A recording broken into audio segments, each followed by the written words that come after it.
The evening sun cast long shadows across the suburban neighborhood as Marcus Chen pulled into his driveway. His 14-year-old son Danny should have been home an hour ago from basketball practice. Marcus tried calling again. Straight to voicemail. A knot of worry tightened in his stomach. 20 years as a Navy SEAL had taught him to trust his instincts, and right now, every fiber of his being screamed that something was wrong. He called Danny's best friend's mother. She hadn't seen him. He tried the coach. Practice had ended on time, and Danny had left with everyone else. Marcus felt his pulse quicken. He went inside and checked Danny's room, looking for any clue about where his son might be. That's when he saw it. Danny's laptop was still open, and on the screen was a message thread that made Marcus' blood run cold. The messages were from someone called JT. They started friendly enough, talking about basketball and video games. But they quickly became more personal, more manipulative. JT had convinced Danny to meet him at an abandoned warehouse on the east side of town. The last message was timestamped 2 hours ago. Marcus' hands trembled as he screenshot the conversation and the location pin JT had sent. He immediately called his former teammate, Rodriguez, who now worked with the local police department. Rodriguez's voice was grave when Marcus explained the situation. We've been tracking a gang operating out of that area. They're into trafficking, drugs, extortion. If Danny's there, Marcus, this is bad. We're sending units now, but it'll take 20 minutes to assemble a team. 20 minutes might as well have been 20 hours. Marcus grabbed his gear from the locked safe in his closet. He hadn't touched this equipment since he retired from active duty 3 years ago, but his training never left him. He strapped on his tactical vest, checked his sidearm, and grabbed his knife. His wife Sarah came home just as he was heading out. Her face went pale when he told her what was happening. I'm bringing our boy home, he promised her. No matter what it takes. The warehouse district was dark and desolate when Marcus arrived. He parked 2 blocks away and approached on foot, using the shadows and his training to stay invisible. The warehouse JT had specified was a 3-story concrete building with broken windows and graffiti-covered walls. Marcus spotted 2 lookouts near the entrance, young men in their 20s trying to look tough. He counted at least 4 more figures moving inside through the broken windows. Using a side entrance, Marcus slipped into the building.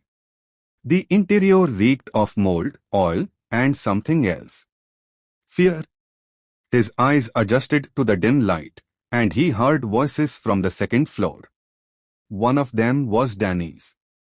His son was crying, pleading. The sound ignited a fury in Marcus that he hadn't felt since his combat days. He moved like a ghost through the building, neutralizing the first guard silently. The man never knew what hit him. Marcus zip-tied his hands and gagged him, leaving him unconscious in a corner. 2 more guards on the stairs met the same fate. His SEAL training made him efficient, precise, deadly when necessary. On the 2nd floor, he found them.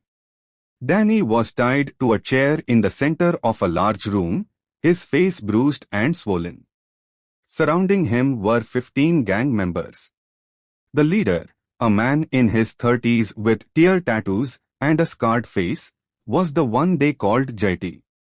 He was showing Danny off to his crew like a trophy, explaining how they were going to use the boy to extort money from his rich military dad.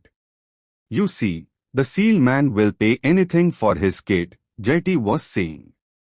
And if he doesn't, we sell the boy across the border. Either way, we win. The gang members laughed, some of them recording video on their phones. Danny sobbed, and Marcus saw red. He stepped out of the shadows, his weapon raised. "Let my son go.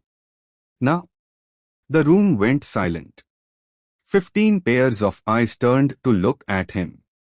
Jetty smiled, a cold, cruel expression. "Look who decided to show up. Boys, we got ourselves a bonus." The gang members reached for their weapons, but they were street thugs, not trained soldiers. They had no idea what they were up against. Marcus moved with lethal precision. His first shot took out the light, plunging the room into chaos. In the darkness, he was the predator they should have feared. Using night vision goggles he'd pulled from his vest, he moved through them like death itself. 3 went down with non-lethal shots to the legs. 2 more fell when he swept their legs and disarmed them. Another tried to grab Danny as a hostage but found himself face down on the concrete before he could blink. Jetty pulled a knife and lunged at Marcus, but 20 years of combat training made the outcome inevitable. Marcus disarmed him in seconds, breaking the gang leader's wrist in the process. Jetty screamed in pain and rage. "You're dead. You hear me? We'll hunt you and your family forever." Marcus' voice was ice cold.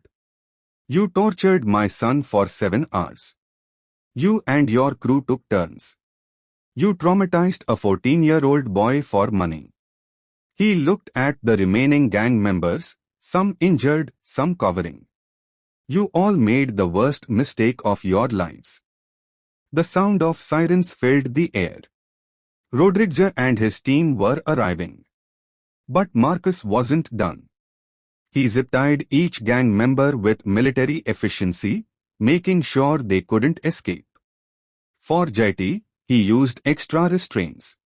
When Rodriguez and the tactical team burst through the doors, they found all 15 gang members secured and Marcus holding Danny, his son, finally safe in his arms. The paramedics checked Danny over. 7 hours of torture had left him with bruises, cuts, and psychological trauma that would take time to heal.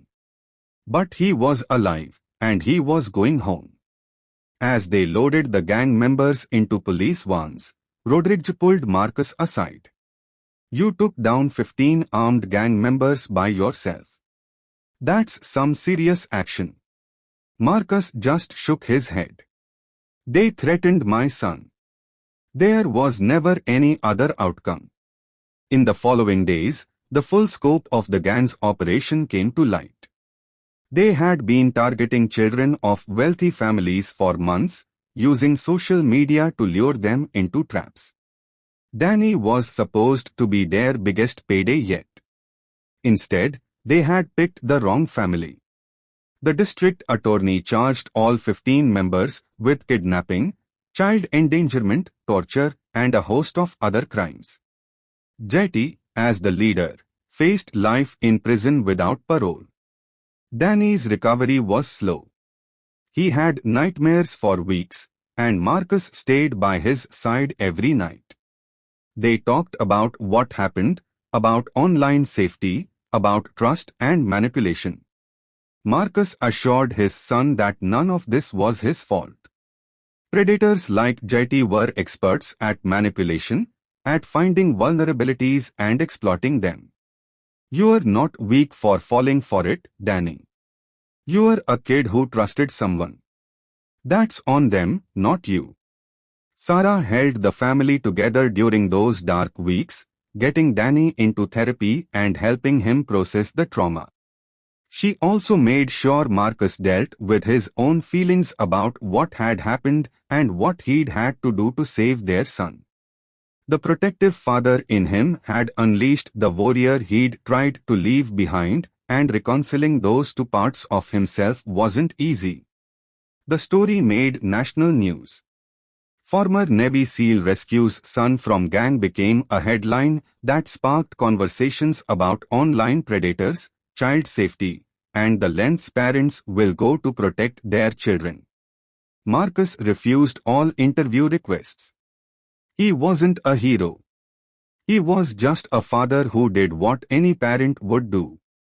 3 months later, at the trial, Marcus sat in the courtroom and watched as each gang member received their sentence.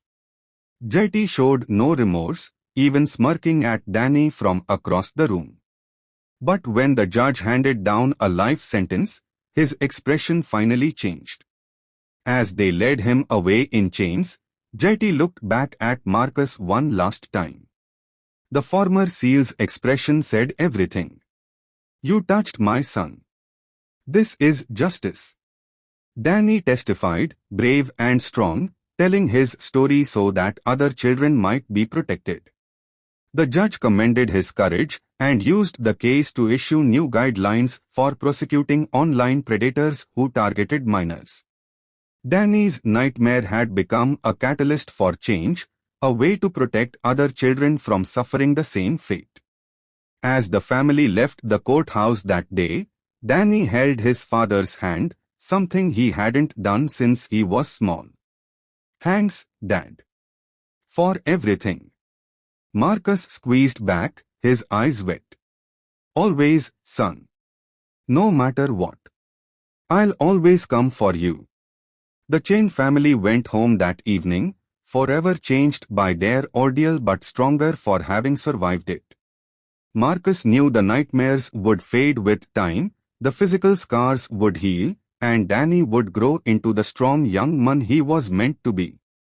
The gang that had tried to destroy their family was behind bars, justice served. Sometimes the warrior comes home from war only to find that the greatest battle is protecting those he loves on home soil. Marcus had fought terrorists in foreign lands, but nothing compared to the primal fury of a father saving his child. He had hunted down all 15 members of that gang and ensured they would never hurt another family again.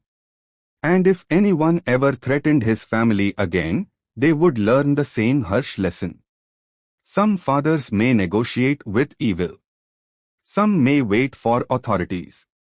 But Marcus Chen was a Navy SEAL, and when someone hurt his son, there was only one response: swift, decisive, and absolutely final justice.